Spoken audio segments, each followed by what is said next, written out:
పంట పొలాలు రైతు సోదరుల కార్యక్రమం. పంట పొలాలు కార్యక్రమానికి రైతులందరికీ స్వాగతం. ఈనాటి కార్యక్రమంలో పాడి పశువులలో పాలు తగ్గడానికి గల కారణాలు, పెంపొందించడానికి పాడి రైతులు పాటించవలసిన చర్యల గురించి రాజేంద్రనగర్ పశువైద్య విభాగం సహాయ ఆచార్యులు డాక్టర్ సి వినయశ్రీ గారు తెలియజేసే వివరాలు, ఇంకా ఒక జానపద గీతం వింటారు. కార్యక్రమంలో ముందుగా విందాం మార్కెట్ ధరలు. నిజామాబాద్ వ్యవసాయ మార్కెట్ కమిటీ తెలియజేసిన మార్కెట్ ధరలు ఈ విధంగా ఉన్నాయి. పసుపు పిల్ల కొమ్ములు గరిష్ట ధర 12,460 రూపాయలు, కనిష్ట ధర 9,500 రూపాయలు, మోడల్ ధర 12,460 రూపాయలు. పసుపు దుంప రకం గరిష్ట ధర 11,400 రూపాయలు, కనిష్ట ధర 8,000 రూపాయలు, మోడల్ ధర 9,615 రూపాయలు. పసుపు పొడి గరిష్ట ధర 9,311 రూపాయలు, కనిష్ట ధర 8,000 రూపాయలు, మోడల్ ధర 9,006 రూపాయలు. పసుపు పేస్ట్ గరిష్ట ధర 7,006 రూపాయలు, కనిష్ట ధర 6,500 రూపాయలు, మోడల్ ధర 6,501 రూపాయి. సజ్జలు గరిష్ట ధర 1,975 రూపాయలు, కనిష్ట ధర 1,250 రూపాయలు, మోడల్ ధర 1,925 రూపాయలు. అల్లం గరిష్ట ధర 9,669 రూపాయలు, కనిష్ట ధర 5,550 రూపాయలు, మోడల్ ధర 9,369 రూపాయలు. మార్కెట్ ధరలు విన్నారుగా. ఇప్పుడు వాతావరణ సూచన. హైదరాబాద్ వాతావరణ కేంద్రం నుండి వచ్చిన సమాచారం ప్రకారం రానున్న 2 రోజుల్లో జిల్లాలో వాతావరణం ప్రధానంగా పొడిగా ఉండవచ్చు. పగటి గరిష్ట ఉష్ణోగ్రత 30 నుండి 31 డిగ్రీల సెల్సియస్ మరియు రాత్రి కనిష్ట ఉష్ణోగ్రత 16 నుండి 17 డిగ్రీల సెల్సియస్ మధ్య నమోదు కావచ్చు. గాలిలోని తేమ ఉదయం 62 నుండి 65% మరియు మధ్యాహ్నం 42 నుండి 48% మధ్య ఉండవచ్చు. ఈశాన్య దిశ నుండి గాలులు సరాసరి గంటకు 3 నుండి 9 కిలోమీటర్ల వేగంతో వీచే అవకాశం ఉంటుంది. వాతావరణ సూచన విన్నారు. పంట పొలాలు కార్యక్రమంలో ఇప్పుడు పాడి పశువులలో పాలు తగ్గడానికి గల కారణాలు, పెంపొందించడానికి పాడి రైతులు పాటించవలసిన చర్యల గురించి రాజేంద్రనగర్ పశువైద్య విభాగం సహాయ ఆచార్యులు డాక్టర్ సి వినయశ్రీ గారు తెలియజేసే వివరాలు వింటారు. రైతు సోదరులందరికీ నమస్కారం. రైతులు తరచుగా చెప్పే సమస్య ఏంటంటే పశువులు సరిగ్గా పాలు ఇవ్వటం లేదని. చాలా మంది రైతులు ఇది ఆహార సమస్య అనుకుంటారు. కొందరు ఆవు బాలేదనుకుంటారు. కానీ అసలు కారణం ఆవు శరీరంలో పాలు ఎలా తయారవుతాయో మనకి తెలియకపోవడమే. పాలనేది ఆవు శరీరం లోపల అనేక వ్యవస్థలు కలిసి పనిచేసినప్పుడు వచ్చే ఫలితం.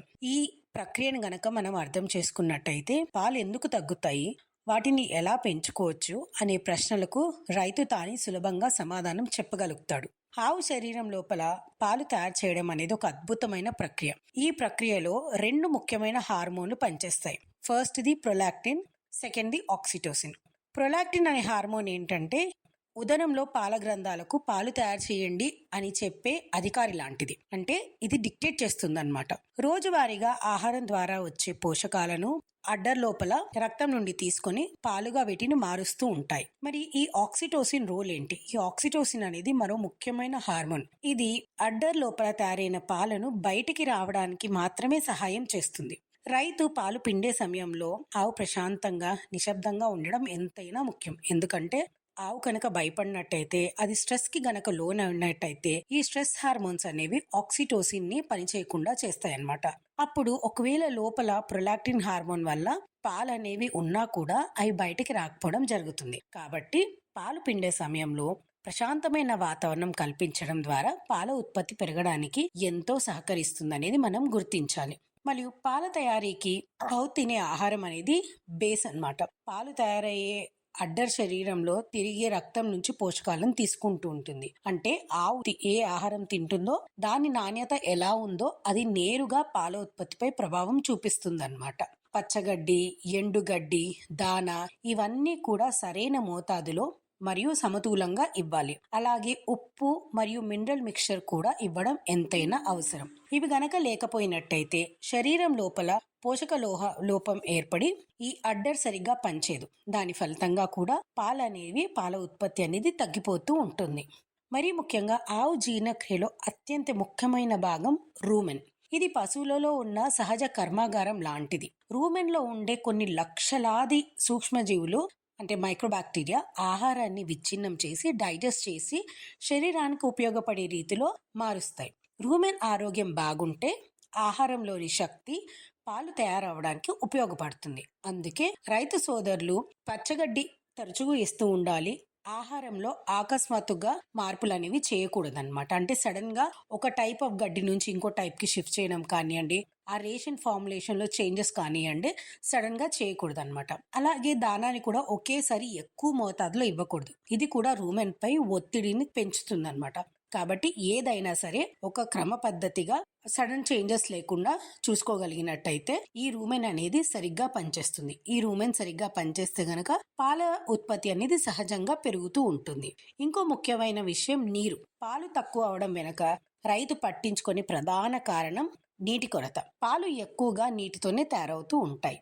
ఒక ఆవు రోజుకి కనీసం 50 నుంచి 80 లీటర్ల నీళ్లు వరకు తాగుతూ ఉంటాయి. కాబట్టి ఎల్లవేళలా మనము పశువుల కొట్టంలో శుభ్రమైన నీటిని అందుబాటులో ఉంచాలి. ఇలా అందుబాటులో లేకపోయినట్టయితే అది వెంటనే పాల ఉత్పత్తిపై ప్రభావం చూపిస్తుంది. తద్వారా పాల ఉత్పత్తి అనేది తగ్గిపోతుంది. ఇది రైతు సోదరులు గమనించి అత్యంత సులభమైన కానీ అత్యంత ముఖ్యమైన అంశం అని గుర్తించాలి. తర్వాత ఆవులో శరీర బలహీనత రైతు తప్పనిసరిగా అర్థం చేసుకోవాల్సిన విషయాన్ని గురించి ఇప్పుడు మాట్లాడుకుందాం. ఆవు ప్రసవం చేసిన తర్వాత ఒక్కసారిగా బలహీనంగా మారిపోవడం, నిలబడడానికి కూడా ఇబ్బంది పడడం, ఆహారం తినకపోవడం ఇలా కనిపించే పరిస్థితిని చాలా మంది రైతులు తరచుగా చూస్తూ ఉంటారు. కానీ ఈ పరిస్థితి ఎందుకు వస్తుంది? ప్రసవం అనే ప్రక్రియ ఆవు శరీరంపై ఎంత ఒత్తిడి పెంచుతుంది మరియు ప్రసవం తర్వాత ఎందుకు ప్రత్యక్ష సంరక్షణ అనేది అవసరం అవుతుంది? ఇలాంటి విషయాలను ఇప్పుడు మనం తెలుసుకుందాం. ప్రసవం అనేది ఆవు శరీరానికి భారీ బయోలాజికల్ పని. సో ఇందులో చాలా షిఫ్ట్ జరిగిపోతుంది. హార్మోన్స్ కానివ్వండి, ఫిజియలాజికల్ గా కానివ్వండి. సో గర్భధారణ సమయంలో ఆవు శరీర బిడ్డ కోసం పెద్ద ఎత్తున కాల్షియం, గ్లూకోజ్ మరియు ఇతర న్యూట్రియంట్స్ అనేవి ఉపయోగిస్తూ ఉంటుంది అనమాట. ఈ ప్రసవం తర్వాత ఆవులో కనిపించే ఈ బలహీనత ప్రధాన కారణం కాల్షియం భారీగా తగ్గిపోవడం. దూడ పుట్టిన తర్వాత మొదటిగా వచ్చే కొలెస్ట్రాల్ అనే పాలలో చాలా ఎక్కువ శాతం కాల్షియం ఉంటుంది. ఈ కాల్షియం ని ఉత్పత్తి చేయడానికి ఆవు శరీరం ఒక్కోసారిగా పెద్ద మొత్తంలో ఈ నిల్వ ఉన్న కాల్షియం అనేది బయటికి పంపిస్తూ ఉంటుంది. చాండేషన్ ఎంత ఎక్కువగా ఉంటుంది అంటే ఆవు శరీరంలోని కండరాలు సరిగ్గా పనిచేయలేని స్థితి వరకు కూడా చేరిపోతాయి అనమాట. దీన్నే రైతులు తరచుగా ఆవు పడిపోవడం, వెనక కాలు సడలిపోవడం అని గమనిస్తూ ఉంటారు. యాక్చువల్లీ దీన్ని మనం మిల్క్ ఫీవర్ అని అంటాం. ఈ సమయంలో మరో పెద్ద సమస్య ఎనర్జీ కొరత. పుట్టిన దూడకు పాలు తయారు చేయడం కోసం ఆవు భారీగా శక్తిని ఖర్చు చేస్తూ ఉంటుంది. శరీరంలో ఉన్న గ్లూకోజ్ నిల్వలు పూర్తిగా తగ్గిపోతాయి. ఆవు తినడం తగ్గిస్తే ఆ సమస్య మరింత తీవ్రమవుతుంది. ఎనర్జీ తగ్గిపోతే ఆవు మెల్లగా నడుస్తుంది, అంటే చాలా నీరసంగా అలసటగా గురవుతూ ఉంటుంది అనమాట. దీన్ని చాలా మంది రైతులు సాధారణ బలహీనతగా అనుకుంటూ ఉంటారు, కానీ ఇది యాక్చువల్లీ ఒక మెటబాలిక్ సమస్య అనమాట. అదే సమయంలో ప్రసవం అనేది శరీరానికి ఒక ఓపెన్ గేట్ అన్నమాట. అంటే బయట నుంచి బ్యాక్టీరియాకి ఎంతైనా లోపలికి వచ్చే ఆస్కారం ఉంటుంది ఆ టైంలో. సో ఈ టైంలో గనక మనము ప్రాపర్ గా హైజీన్ మెయింటైన్ చేయకపోయినట్టయితే ఇన్ఫెక్షన్స్ కి చాలా వరకు స్కోప్ ఉంటుంది అనమాట. తద్వారా ఈ ఇన్ఫెక్షన్స్ వచ్చినట్టయితే అవి ఆవుని మరింత బలం తగ్గిపోవడానికి, మరింత నీరసం అయిపోవడానికి కూడా కారణాలు అయి ఉండొచ్చు. సో ఈ కారణాలన్నింటినీ రైతు ఒకేసారి గమనించడం కష్టం, కానీ శరీరంలో జరిగే మార్పులు అర్థం చేసుకున్నట్టయితే తక్షణమైన చర్యను తీసుకోవచ్చు. సో ప్రసవం అయిన వెంటనే ఆవుకి కాల్షియం అందించడం చాలా చాలా ఇంపార్టెంట్ అండి. మొదటి 24 గంటల్లోనే మిల్క్ ఫీవర్ లక్షణాలు అనేవి కనిపిస్తూ ఉంటాయి. కాల్షియం డ్రించింగ్ ఇచ్చితే గనక నరాల పనితీరుత తిరిగి మెరుగవుతూ ఉంటుంది. ఇది ఆవు నిలబడడానికి కూడా కొంతవరకు సహాయం చేసినట్టు అవుతూ ఉంటుంది. సో తినడం కూడా మళ్ళీ ప్రారంభిస్తుంది అనమాట. అంతేకాకుండా ప్రసవమైన తర్వాత రోజుల్లో కూడా ఆవుకి పోషకాలు అధికంగా ఉండే దాన ఇవ్వడం ఎంతైనా తప్పనిసరి. ఈ దశలో ఆవు తినే ఆహారంలో ఎనర్జీ అధికంగా ఉండేటట్టు చూసుకోవాలి. ఎందుకంటే పాల తయారీలో రోజుకి భారీగా శక్తి ఖర్చు అవుతూ ఉంటుంది. మంచి నాణ్యమైన దాన, పచ్చిక, మొలాసిస్ కలిపిన ఆహారాన్ని గనక ఆవుకి ఇస్తూ ఉన్నట్టయితే వాటిలో ఎనర్జీ శాతం అనేది పెరుగుతూ వస్తుంది అనమాట. మరియు రైతులు తరచుగా పట్టించుకునే అంశం ఇంకోటి ఏదైనా ఉందంటే అది మినరల్ మిక్చర్. తర్వాత శరీరంలో ఈ స్టోర్డ్ మినరల్స్ అనేవి చాలా తీవ్రంగా తగ్గిపోతూ ఉంటాయి అనమాట. సో ఈ మినరల్ మిక్చర్ ఇవ్వడం వల్ల ఆవు శరీరం మళ్ళీ ఆ మినరల్స్ అనేటివి స్టోర్ చేసుకుంటూ ఉంటాయి. ఇది కూడా పాల తయారీ ప్రక్రియకి ఎంతైనా తోడ్పడుతూ ఉంటుంది. ఇంకో ముఖ్యమైన విషయం ఏంటంటే ప్రసవమైన వెంటనే ఆవుకి వెటనరీయన్ దగ్గరికి తీసుకెళ్ళడం ఎంతైనా అవసరం. ఒకవేళ ఏదైనా ఇన్ఫెక్షన్ ఉన్నా, కాల్షియం తగ్గిపోయినా, లేకపోతే ఎనర్జీ కొరత ఉన్నా, అంటే గ్లూకోజ్ కొరత ఉన్నా కూడా డాక్టర్ గారు చికిత్సనివ్వడం వల్ల ఈ ఆవు తొందరగా హెల్తీగా రికవరీ అవుతూ ఉంటుంది అనమాట. మొత్తానికి ప్రసవం తర్వాత శరీర బలహీనత అనేది సహజమైన విషయం అయినా కూడా ఇది ప్రమాదకరమైన. రైతు ముందే దాని కారణాలను అర్థం చేసుకుని చర్యలు తీసుకున్నట్టయితే ఆవు ఆరోగ్యంగా ఉండడమే కాకుండా పాలు కూడా సమృద్ధిగా ఇస్తుంది. ప్రసవం తర్వాత మొదటి 3 రోజులు ఇవి ఆవు జీవితంలో అత్యంత ముఖ్యమైన రోజులు. ఈ కాలంలో సరైన సంరక్షణ రైతు చేతుల్లోనే పశువు ఆరోగ్యాన్ని మరియు పాల ఉత్పత్తిని అనేది నిర్ణయిస్తుంది. ఇంకో పెద్ద కారణం వాతావరణం. ముఖ్యంగా వేసవిలో వేడి ఒత్తిడి తీవ్రమవుతుంది, హీట్ స్ట్రెస్. బయట ఉష్ణోగ్రత పెరిగిపోతే ఆవు శరీరం తన యొక్క టెంపరేచర్స్ ని తగ్గించుకోవడానికి ఎక్కువ శక్తిని ఖర్చు చేస్తుందన్నమాట. ఈ శక్తి పాల తయారీలో వినియోగించబడకుండా శరీరం వేడి తగ్గించుకోవడానికి వాడుతుంది. దీన్నే ఛానలైజేషన్ అంటాం. ఇప్పుడు ఏం చేస్తుందంటే ఆవు శరీరం తన యొక్క బాడీ టెంపరేచర్ ని తగ్గించుకోవడానికి ఏదైతే ఎనర్జీ పాలను ఉత్పత్తి చేయడానికి ఉపయోగించాల్సి ఉంటుందో దాన్ని వాడుకుంటూ ఉంటుంది అనమాట. అందుకోసమే మనం గమనించినట్లయితే సమ్మర్ సీజన్ లో పాలు సహజంగానే తగ్గుతూ ఉంటాయి. కానీ రైతులు చిన్న చిన్న జాగ్రత్తలు గనక తీసుకున్నట్టయితే ఈ సమస్యను కొద్ది వరకు అరికట్టవచ్చు. అంటే కొంచెం వాటికి చల్లటి నీరు అందించడం కానివ్వండి, పాకలలో మరీ ఎక్కువగా వేడి గాలులు లేకుండా వాటికి గోన సంచులు కట్టి వాటికి నీళ్లు చల్లడం కానివ్వండి, లేకపోతే తరచుగా నీళ్లు ఇవ్వడం కానివ్వండి, మిస్టర్స్ కానివ్వండి, ఇలాంటివన్నీ పెట్టడం వల్ల ఆవు శరీరాన్ని మనం చల్లగా ఉంచగలిగిన వాళ్ళం అవుతాం. శరీరం చల్లగా ఉంటే గనక పాల దిగుబడి అనేది పెరగడానికి ఎంతైనా ఆస్కారం ఉంది. ఇప్పుడు మనం నెక్స్ట్ చర్చించబోయేది మాస్టైటిస్ గురించి. ఇది ఆవు యొక్క అడ్డర్కి వచ్చే ఒక నిశ్శబ్దపు శత్రువు. అంటే ఇట్స్ సైలెంట్ కిల్లర్ అన్నమాట.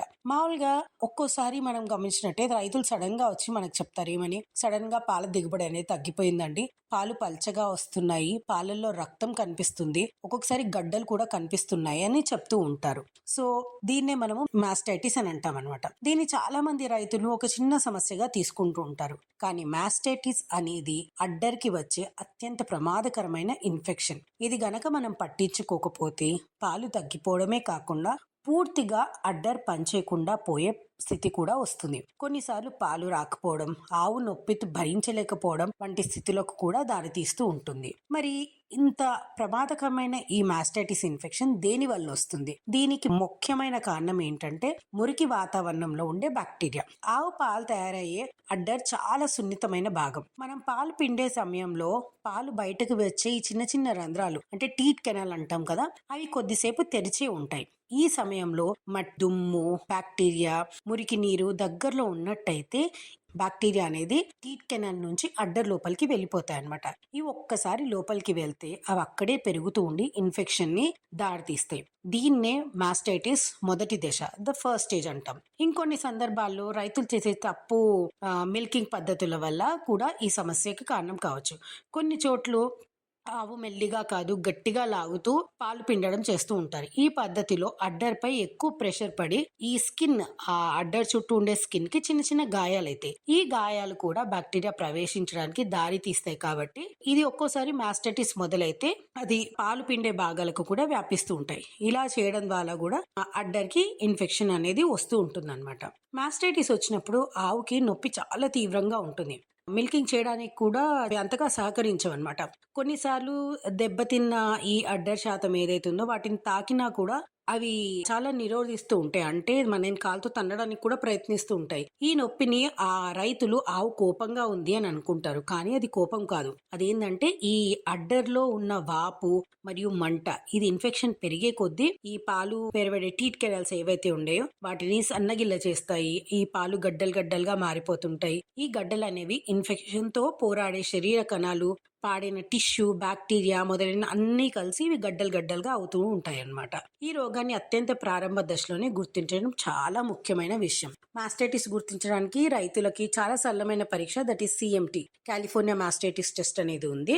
దాన్ని గనక మీరు చేసుకున్నట్టయితే మీరు మొదటి దశలలోనే మాస్టైటిస్ ని గుర్తించవచ్చు. ఈ మాస్టైటిస్ వచ్చిన ఆవుని వెంటనే చికిత్స చేయకపోయినట్టయితే మాత్రం ఇన్ఫెక్షన్ మరింత లోతుగా దిగిపోతుంది. ఇవి ఒక్కొక్కసారి మొత్తం పూర్తిగా అడ్డర్కి వ్యాపించేసి అవి అసలు పాలు ఇంకా దాని నుంచి రాకుండా అయిపోతాయి అన్నమాట. అందుకే ఈ వ్యాధిలో సమయం అత్యంత పెద్ద మందు. మాస్టైటిస్ అనే అనుమానం వచ్చిన వెంటనే దగ్గరలో ఉన్న వెటనరీ డాక్టర్ని పిలిపించాలి. వాళ్ళు ఇచ్చే యాంటీబయాటిక్ కోర్స్ ఏదైతే ఉందో దాన్ని పూర్తిగా వాడాలి. ఈ యాంటీబయాటిక్ కోర్స్ వాడిన తర్వాతనే ఈ మాస్టైటిస్ అనేది తక్కువ అవుతూ ఉంటుంది అనమాట. అవసరమైతే మనకి యాంటీ ఇన్ఫ్లమేటరీస్ ఆ మందులు అన్నీ కూడా డాక్టర్ గారు ఇస్తారు. డాక్టర్ గారు చెప్పినట్టు పాటించినట్టయితే ఈ మాస్టైటిస్ ని ఎంత తొందరగా దీన్ని గుర్తించి మనం మెడికేషన్ స్టార్ట్ చేస్తే అంత మంచిదన్నమాట. పాల ఉత్పత్తి ఎలా జరుగుతుంది? శరీరంలో పాలు అనేది ఏ ఏ ఆర్గన్ సిస్టమ్స్ యొక్క కలయిక వల్ల జరుగుతుంది, ఏ కారణాల వల్ల పాల ఉత్పత్తి తగ్గిపోతుంది, ఇవన్నీ తెలుసుకున్నాం కదా. మరి పాలు పెరగడానికి రైతులు గుర్తించుకోవాల్సిన సూచనలు ఏంటి, వాళ్ళు పాటించాల్సిన సలహాలు ఏంటో కూడా ఇప్పుడు ఒకసారి చూసుకుందాం. సో ఇప్పుడు మనం తెలుసుకోబోయేది ఏంటంటే ఒక 5 గోల్డెన్ రూల్స్. పాలు పెరగడానికి రైతు సోదరు గుర్తుంచుకోవాల్సిన 5 గోల్డెన్ రూల్స్ గురించి ఇప్పుడు మనం తెలుసుకుందాం. పాలు ఎక్కువగా ఇచ్చే ఆవులను పెంచడం కేవలం మంచి ఆహారం పెట్టడం మాత్రమే కాదండి. ఆవు శరీరం ఎలా పనిచేస్తుంది, దాని అవసరాలు ఏమిటి, ఎలాంటి వాతావరణంలో అది సుఖంగా ఉంటుంది, ఆరోగ్యంగా ఉంటే శరీరం పాలను ఎలా తయారు చేస్తుంది, ఈ విషయాలన్నీ కూడా రైతులు అర్థం చేసుకున్నప్పుడు మాత్రమే పాల ఉత్పత్తిని అనేది గణనీయంగా పెరుగుతుంది. ఈ నేపథ్యంలో మనం గుర్తించుకోవాల్సిన 5 బంగారు నియమాలు, 5 గోల్డెన్ రూల్స్ ఓకే, రైతు జీవితంలో చాలా కీలకంగా మారతాయి. ఇవి సాధారణంగా కనిపించినా కూడా వీటి వెనుక ఉండే సైన్స్, శరీర శాస్త్రం ఆవు ఆరోగ్యాన్ని మరియు పాల ఉత్పత్తిని పూర్తిగా నిర్ణయిస్తుంది. ఇప్పుడు ఫస్ట్ వన్, ఆహారం. పచ్చి మేత మరియు ఎండుగడ్డి, ఈ రెండు కూడా సరైన శాతంలో సమతుల్యమైన ఆహారాన్ని అందించినప్పుడు మాత్రమే ఆవు యొక్క పాల ఉత్పత్తి అనేది మనం పెంచిన వాళ్ళం అర్థం. ఆవు జీర్ణక్రియ పూర్తిగా రూమెన్ మీద ఆధారపడింది. ముందుగా మనం మాట్లాడుకున్నట్టు ఈ ఆవు జీర్ణక్రియ అనేది పూర్తిగా కూడా రూమెన్ మీదనే ఆధారపడి ఉంటుంది. రూమెన్ లో చాలా మైక్రో ఆర్గానిజమ్స్ ఉంటాయి. ఇవి పనిచేయడానికి ఈ పచ్చి మేతలో ఉండే ఫైబర్, నీరు, ఎండుగడ్డిలో ఉండే నిర్మాణ పదార్థాలు, ఈ బ్యాలెన్స్ అనేది చాలా ఇంపార్టెంట్. ఒకవేళ గనక రైతులు కేవలం పచ్చిగడ్డి మాత్రమే ఇస్తూ ఉన్నట్టయితే అవి ఆవుకి పొట్ట నిండినట్టు కనిపించిన ఫైబర్ సరిగ్గా లేకపోవడం వలన ఈ రూమెన్ అనేది కొంచెం మందస్తంగా పనిచేస్తూ ఉంటుంది.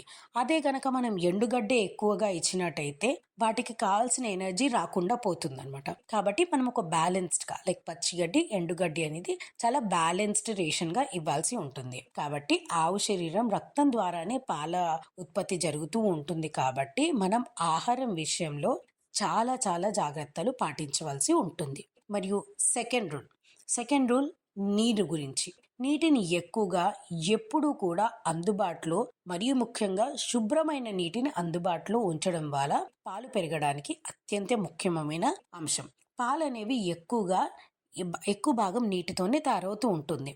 ఆవు తాగిన నీరు రక్తంలోకి చేరి అక్కడి నుంచి ఈ అడ్డర్కి వెళ్తుందన్నమాట. ఒక రోజు ఆవుకి 50 నుంచి 80 లీటర్ల వరకు నీరు అవసరం పడుతూ ఉంటుంది. ఈ నీరు శుభ్రంగా లేకపోయినా, ఒకవేళ ఎండాకాలంలో కొంచెం చల్లగా లేకపోయినా కూడా ఈ ఆవు వీటిని తాగడానికి ఇష్టపడదు. ఒకవేళ ఇలా ఆవు నీరు తాగే శాతం గనక తగ్గిపోయినట్టయితే దాంతో పాటు సైమల్టేనియస్ గా పాల ఉత్పత్తి కూడా తగ్గిపోతుంది.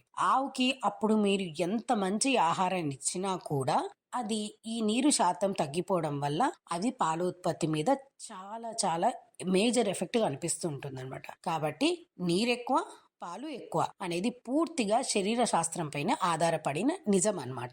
ఇది గమనించి ఎప్పుడు కూడా పాకలలో శుభ్రమైన నీటిని మరియు ఎండాకాలంలో అయితే కాస్త చల్లగా ఉన్న నీటిని అందుబాటులో ఉంచడం వలన కూడా ఈ పశువులు అనేటి వాటర్ని ఎక్కువగా తీసుకోబడడం వల్ల కూడా ఈ పాల ఉత్పత్తి తగ్గిపోవడాన్ని మనం నివారించిన వాళ్ళం అవుతాం. రూమెన్ ఆరోగ్యం బాగుంటే మొత్తం శరీరం ఆరోగ్యంగా ఉంటుంది.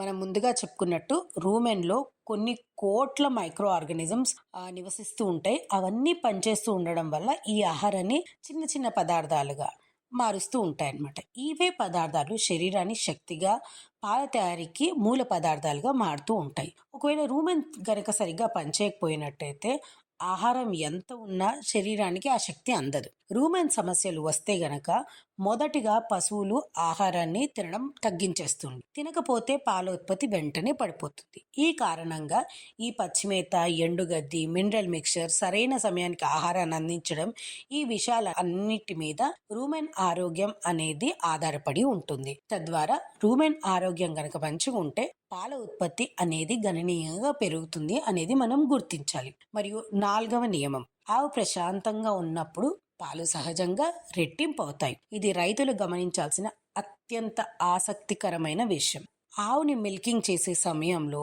లేదా రోజువారి పనుల్లో భయం, ఒత్తిడి, ఎక్కువగా సౌండ్ ఉంటే గనక ఈ శరీరంలో ఆక్సిటోసిన్ ఏదైతే మనం మిల్క్ లెట్టింగ్ డౌన్ కనుక్కున్నామో ఈ ఆక్సిటోసిన్ అనే హార్మోన్ సరిగ్గా పనిచేయదు. ఈ ఆక్సిటోసిన్ హార్మోన్ కనుక సరిగ్గా పనిచేయకపోయినట్టు అయితే అడ్డర్లో మిల్క్ సింథసిస్ అవుతున్నా కూడా, అంటే ఉత్పత్తి అవుతున్నా కూడా ఇది బయటికి వచ్చే ప్రక్రియ మీద ఎఫెక్ట్ చూపిస్తుంది అనమాట. కాబట్టి ఆవుల కొట్టంలోకి వెళ్ళేటప్పుడు గట్టి గట్టిగా అరవడం కానివ్వండి, మరీ ముఖ్యంగా అక్కడ కుక్కల బెడద ఉన్నట్టయితే, లేకపోతే పెద్ద పెద్ద శబ్దాలు కానివ్వండి, ఇవన్నీ కూడా ఆవుల్లో చాలా ఎక్కువ స్ట్రెస్ని, ఒత్తిడిని కలుగజేస్తాయి. కాబట్టి ఆవుల కొట్టంలో, పశువుల కొట్టంలో ప్రశాంతమైన వాతావరణం ఉండేటట్టు చూసుకోవాలి. అప్పుడు స్ట్రెస్ వల్ల కలిగే రీజన్స్ అన్నిటిని కూడా మనం అరికట్టిన వాళ్ళం అవుతాం. ఇది క్యాజువల్ గా చెప్పుకుంటుంది కాదండి, ఇది శాస్త్రీయంగా రుజువైన విషయం అన్నమాట. మరియు లాస్ట్ రూల్, 5వ రూల్, ముఖ్యమైన రూల్, శుభ్రమైన పాల ఉత్పత్తిని పెరగడానికి అడ్డర్ హెల్త్ అనేది చాలా ఇంపార్టెంట్. మురికి ఉన్న షెడ్ల దగ్గర, మురికి నీరు ఎక్కువగా ఉన్న షెడ్ల దగ్గర, మరియు మిల్కింగ్ చేసేటప్పుడు మురికి చేతులు, వీటి అన్నిటి వల్ల మాస్టైటిస్ అనే అడ్డర్ ఇన్ఫెక్షన్ వస్తుందని మనం ఇందాక చూసుకున్నాం. ఇందాక మనం మాట్లాడుకున్నట్టే ఒక్కసారి గనక ఈ మాస్టైటిస్ వచ్చినట్టయితే అది పాల ఉత్పత్తిని గణనీయంగా దెబ్బతీస్తూ ఉంటుంది. అదే కాకుండా ఇది ఆవుకి నొప్పిని, అసౌకర్యాన్ని, జ్వరాన్ని, వీటన్నిటి సమస్యలను కూడా తీసుకువస్తుందన్నమాట. కాబట్టి మిల్కింగ్ చేసేటప్పుడు ఈ అడ్డర్ని నీట్గా కడగడం, పొడిగా తుడిచేసిన తర్వాతే మిల్కింగ్ చేసే వాళ్ళు కూడా చేతుల్ని నీట్గా కనుక్కోవడం, గోర్లు లేకుండా చూసుకోవడం, మరియు మిల్కింగ్ పద్ధతిని కరెక్ట్గా చేయడం, మిల్కింగ్ అయిపోయాక కూడా మళ్ళీ అడ్డన్ని శుభ్రంగా కడిగి పొడిగా ఉండేటట్టు చూసుకోవడం ఎంతైనా ముఖ్యం. మరియు పశువుల కొట్టంలో కూడా మురికి నీరు లేకుండా చూసుకోవడం, ముఖ్యంగా దోమల బెడద లేకుండా చూసుకోవడం, ఇవన్నీ ఎంతైనా గుర్తించాల్సిన విషయాలన్నమాట. ఇవన్నీ కూడా పాలు పెరగడానికి నిర్మాణాత్మకమైన పునాదిని వేస్తాయని గుర్తించాలి. 5 గోల్డెన్ రూల్స్ ని గనక రైతులు రోజువారీ జీవితంలో గనక పాటిస్తే ఆవు ఆరోగ్యంతో పాటు పాల ఉత్పత్తిని కూడా గణనీయంగా పెంచిన వాళ్ళు అవుతారు. పాలు ఎక్కువగా ఇచ్చే ఆవులను పెంచడం కష్టమేమీ కాదండి, కానీ ఆవు శరీరం ఎలా పనిచేస్తుందో అర్థం చేసుకొని చూసుకోవడం అనేది ఎంతైనా ముఖ్యం. శాస్త్రీయంగా అర్థం చేసుకున్నప్పుడే, అంటే సైంటిఫికల్ గా అర్థం చేసుకున్నప్పుడే రైతు చేతుల్లో ఈ పశువుల యొక్క పాలని సహజంగా పెంచడానికి ఎంతైనా ఆస్కారం ఉంటుంది. మొత్తానికైతే ఇప్పుడు మనం చూసుకున్నట్టయితే పాలు తగ్గడం అనేది ఒక కారణం వల్ల కాదు, ఆవు శరీరం జరిగే అనేక అంశాలు కలిసి ఇది నిర్ణయిస్తుంది అనమాట. ఆహారం, నీరు, ఉష్ణోగ్రత, ప్రశాంతమైన వాతావరణం, శుభ్రత, ఇవన్నీ సరిగ్గా ఉన్నప్పుడే పాలు సహజంగా మరియు గణనీయంగా పెరుగుతాయి. రైతు ఈ శరీర క్రియలను తెలుసుకుని ఆవును చూసుకుంటున్నట్టయితే పాల ఉత్పత్తి మాత్రమే కాకుండా పశువు ఆరోగ్యాన్ని కూడా మెరుగుపడుతూ ఉంటుంది. Thank you. ఇంతవరకు మీరు పాడి పశువులలో పాలు తగ్గడానికి గల కారణాలు, పెంపొందించడానికి పాడి రైతులు పాటించవలసిన చర్యల గురించి రాజేంద్రనగర్ పశువైద్య విభాగం సహాయ ఆచార్యులు డాక్టర్ సి. వినయశ్రీ గారు తెలియజేసిన వివరాలు విన్నారు. కార్యక్రమంలో ఇప్పుడు కొన్ని ప్రకటనలు. अरे सुन तो। मुझे क्या सुनाना चाहते हो? जो सुनाओ मेरी सौतन को। किसको? अरे वही तुम्हारा मोबाइल फोन जिससे सुबह शाम दिन रात चिपके रहते थे और कहते थे किसान कॉल सेंटर से बातें हो रही हैं। अच्छा ये बात है। हाँ क्यों, क्या हुआ? अब बात नहीं होती क्या? अब तो झट से बात हो जाती है। ऐसा क्या? हाँ, अब तो ज्यादा लाइनें और खास तकनीक के कारण खेती के माहिरों से तुरंत बात हो जाती है। और अगर कभी लाइन व्यस्त हो तो अपनी समस्या फोन पर रिकॉर्ड करा दो, वहाँ से फोन आ जाता है और समस्या की हल का मैसेज भी आ जाता है। ये देखो आ गया। अरे वाह, इसका मतलब इंतजार की घड़ी अब खत्म। हाँ। तभी मैं सोचूं कि आजकल मुझ पर इतना प्यार क्यों आ रहा है। कृषि संबंधी समस्याओं का अपनी भाषा में तुरंत हल पाने के लिए पूरे भारत में किसी भी फोन से हेल्पलाइन नंबर पर संपर्क करें। किसानों का दोस्त किसान कॉल सेंटर। హమ్మయ్యా, ఈసారి పంట చేతికి వచ్చేసింది. తర్వాతి పంటకు సిద్ధం కావాలి. ఏంది మామా, ఈసారి పంట బాగానే పండించినావు? అవునలుడు, ఈ పంట కోసి వరి కొయ్యలను కాల్చి తర్వాతి పంటకు భూమిని సిద్ధం చేయాలి. ఏంది మామా, వరి కొయ్యల్ని కాలుస్తావా? అవును, ఎప్పుడు చేసేదే కదా. అరే, పర్యావరణాన్ని కాలుష్యం చేస్తావేంది? పంట పండించడమే కాదు, నేల భూసారాన్ని కాపాడే బాధ్యత కూడా మనదే. పంట కోత తర్వాత మిగిలిపోయిన వ్యర్థాలు కూడా చాలా ఉపయోగకరంగా ఉంటాయి. అదెట్లా అల్లుడు? ఆ వ్యర్థాలతోనే సేంద్రియ ఎరువులు తయారు చేయడం వల్ల భూసారం మరింత పెరుగుతుంది. అంతేకాకుండా గడ్డిని అమ్మడం ద్వారా కూడా మంచి లాభాలు పొందవచ్చు. అవును, గడ్డి నుండి పర్యావరణానికి అనుకూలమైన కాగితం మరియు థర్మాకోల్ తయారు చేస్తారు. గడ్డిని జీవ ఇంధనం మరియు హస్తకళల తయారీలో కూడా ఉపయోగిస్తారు. ఇది పుట్టగొడుగుల పెంపకంలో కూడా ఉపయోగపడుతుంది. పునర్వినియోగపరచలేని ప్లేట్లు మరియు కత్తిపీటలు కూడా తయారు చేయవచ్చు. పంట అవశేషాలు ఒక సమస్య కాదు, అదొక వనరు. రైతు సోదరులారా, పంట అవశేషాలు కాల్చకండి. పంట అవశేషాలతో మీ ఆదాయాన్ని పెంచుకోండి. ఇప్పుడు ఒక జానపద గీతం. పల్లె పల్లెకు పరుగులు తీయండో ఓ అన్నల్లారా, పాడి పంటలను అధికం చేయండో రైతన్నల్లారా. వేసవి దుక్కులు లోతుగా దున్ని సేంద్రియ ఎరువులు చేలో జల్లి గుంటుగా దోలి చదునుగా చేసిన తుంగగరికలు ఎండిపోవును. లార్వా పురుగులు చచ్చిపోవును, లార్వా పురుగులు చచ్చిపోవును. భూసార పరీక్షల ఆధారంగాను నా పల్లె రైతులు ఎరువులు వాడే పద్ధతి తెలిసినరో నా పల్లె రైతులు. పల్లె పల్లెకు పరుగులు తీయండో ఓ అన్నల్లారా, పాడి పంటలను అధికం చేయండో రైతన్నల్లారా. పంటల దిగుబడి పెంచుట కొరకు చీడలు తెగిళ్ళు తగ్గించుటకు నాణ్యమైన విత్తనాలు ఎన్నుకొని విత్తన శుద్ధి మరువగ చేసి పంటల మార్పిడి చేయాలన్నారో రైతన్నల్లారా. అధిక దిగుబడికి సూచనలిచ్చారో రైతన్నల్లారా. పల్లె పల్లెకు పరుగులు తీయండో ఓ అన్నల్లారా, పాడి పంటలను అధికం చేయండో రైతన్నల్లారా. మొక్కజొన్నలో కంది పంటలు, పత్తి పంటలో సోయా చిక్కుడు, పసుపు పంటలో మొక్కజొన్నలు, వేరుశెనగలో సూర్య పువ్వులు మిశ్రమాంతర పంటలు తెలిపినరో రైతన్నల్లారా. అధిక ఆదాయము పొందాలన్నారో రైతన్నల్లారా. పల్లె పల్లెకు పరుగులు తీయండో ఓ అన్నల్లారా, పాడి పంటలను అధికం చేయండో రైతన్నల్లారా. సమగ్ర సస్య రక్షణ చేయుచు పురుగుల మందులు తగ్గించాలి. వేప కషాయము మొదలే జల్లిన చీడపీడలు అదుపులో ఉండును. విషమందులను తగ్గించాలన్నా మన రైతులందరూ పంట నాణ్యత దీటుగా ఉండాలి. ప్రపంచ సంతలో విషమందులను తగ్గించాలన్నా మన రైతులందరూ పంట నాణ్యత దీటుగా ఉండాలి. ప్రపంచ సంతలో పల్లె పల్లెకు పరుగులు తీయండో ఓ అన్నల్లారా, పాడి పంటలను అధికం చేయండో రైతన్నల్లారా. పాడి పంటలను అధికం చేయండో రైతన్నల్లారా. పోషక విలువల అవసరాలను అతి ముఖ్యముగా తెలియజెప్పినరు. విధిగా జింకును దుక్కిలో జల్లి భాస్వర పొటాషు అడుగున వేసి దఫదఫాలుగా వాడాలన్నారో ఈ యూరియా ఎరువును. పంట ఆరోగ్యమే ప్రధానమన్నారో రైతన్నల్లారా. పల్లె పల్లెకు పరుగులు తీయండో రైతన్నల్లారా, పాడి పంటలను అధికం చేయండో రైతన్నల్లారా. నీటిని ఆదా చేయుట కొరకు బిందు తుంపర సేద్యము వచ్చే సగం ధరలకే సామానిచ్చిరి. రైతుకు తోడు ప్రభుత్వం ఉన్నది. దిగులు బుగులు వలదని చెప్పినరో రైతన్నల్లారా. గిట్టుబాటు ధర మద్దతు తెలిపినరో రైతన్నల్లారా. దిగులు బుగులు వలదని చెప్పినరో రైతన్నల్లారా. గిట్టుబాటు ధర మద్దతు తెలిపినరో రైతన్నల్లారా. పల్లె పల్లెకు పరుగులు తీయండో రైతన్నల్లారా, పాడి పంటలను అధికం చేయండో రైతన్నల్లారా. పాడి పంటలను అధికం చేయండో రైతన్నల్లారా. పాడి పంటలను అధికం చేయండో రైతన్నల్లారా. జానపద గీతం విన్నారు.